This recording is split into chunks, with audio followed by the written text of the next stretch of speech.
முருகனுக்கு ஆறுமுகம் எப்படி வந்தது தெரியுமா? முன்னொரு காலத்தில் சூரபத்மன் என்ற அசுரன் இருந்தான். அவன் தன் கடுமையான தவத்தால் மிகுந்த சக்தியை பெற்றான். அவனது கொடுமையால் தேவர்கள் அனைவரும் துயரப்பட்டனர். அந்த வேளையில் மகாதேவன் சிவபெருமான் ஆழ்ந்த தியானத்தில் இருந்தார். அவரின் மூன்றாவது கண்ணிலிருந்து எழுந்த நெருப்புச் சுடர் அக்னி தேவனின் கரங்களில் விழுந்தது. இந்த தீச்சுடரை மனித உலகில் எங்கும் வைக்க முடியாததால் அக்னி தேவன் அதை சரவண பொய்கை என்னும் புனித நீர் தடத்தில் வைத்தார். அங்கு ஓர் அதிசயம், அந்த தீச்சுடரிலிருந்து 6 அழகிய குழந்தைகள் தோன்றின.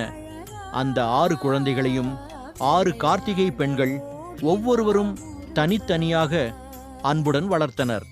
பின்னர் பார்வதி தேவி அங்கே வந்து அந்த 6 குழந்தைகளையும் தன் மார்போடு அணைத்தபோது அவை அனைத்தும் ஒன்றாக இணைந்து 6 முகங்களுடன் கூடிய குழந்தையாக மாறியது.